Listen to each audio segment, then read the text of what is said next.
Welcome back to step 4.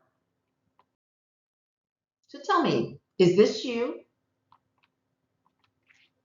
Did you ever decide to clean the kitchen, and while you're in the middle of cleaning the kitchen, you want to take out the garbage, and on your way to take out the garbage, you know that there's a few weeds in the garden and you start to pull them out, and as you start to pull them out, you decide to go to the garage and get a pail for the weeds, and while you're in the garage, you notice that somebody left their bike on the floor, and when you go to get the bike, you decide, okay, forget the bike, and you forgot the trash, and the weeds get there, stay in the pile, and so does the kitchen. And guess what? You go to start a new project at your desk. And at the end of the week, you look at it and say, oh my gosh, I have done, or at the end of the day, you've done nothing. And you feel like you've been working all day. So you're exhausted and you feel unaccomplished. Do you ever have days like that? Well, I certainly do, or I did. So I want you to know that this is going to be probably the most important module out of this whole system. I told you a little bit before that 2 of those distinctions were the foundation for this entire module, and that was purging, now completable circles.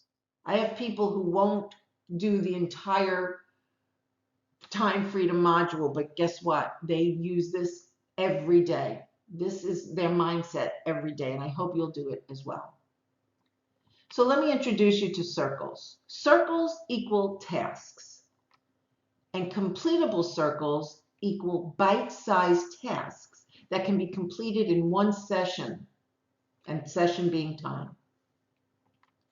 And only when we're going to create our time freedom formula and add it to our calendar, we're only allowed to add completable circles. And completable circles set you up for feeling good about your accomplishments, and you'll see that in a few minutes. And completable circles also equal measurable results, because like that person who was doing all those tasks, they could measure nothing by the end of the day because nothing was complete. And a measurable result is something that was complete. So here's a complete circle. And another type of circle is an incomplete circle. And then another one is a start over circle. So if you're going to try to attempt to get some tasks done today, the first thing to do is to avoid incomplete circles. Now, we can't always avoid them, because that's, you start a project and somebody interrupts you, you can't complete it because you don't have all the tools or information that you need to complete it, or something happens. It is going to happen. But if your goal is to start from a completable circle, circumstances will still happen, but you've set yourself up in the beginning to the possibility of it not happening.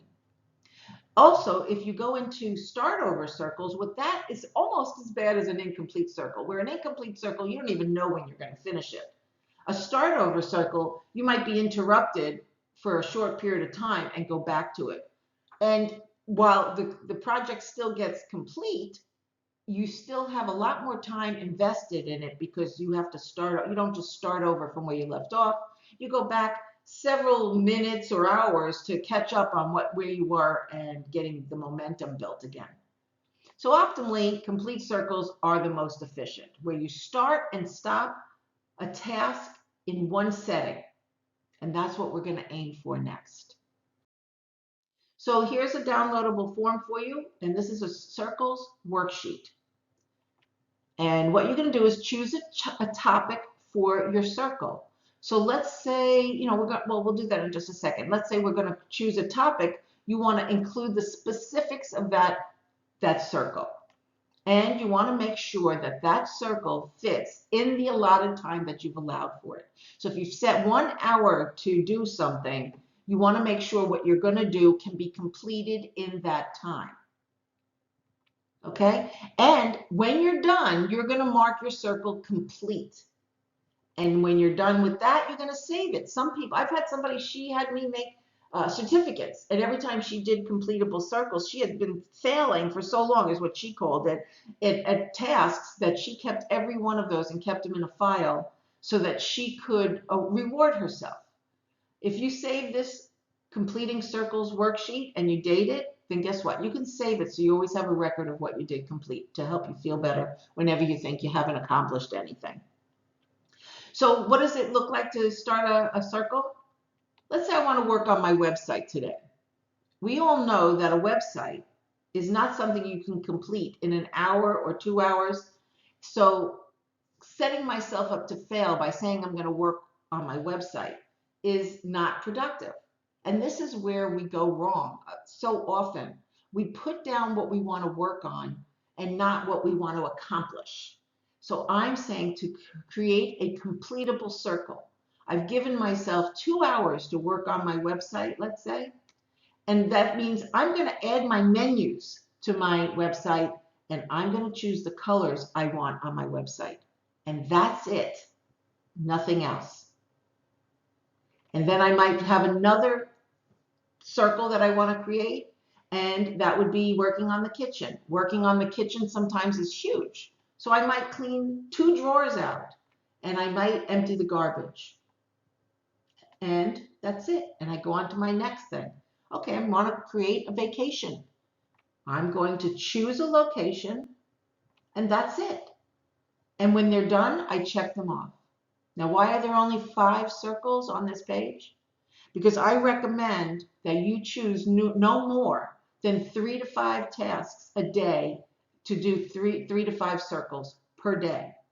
And if you do complete these and have more time, then by all means start a new circle. But don't add them until you're done with your circle. And you don't have to add. If you get done and you want to just take the day off, that's fine too. So that's the end of step 5. Step 4, click over to step 5 and let's see what's over there. Thank you.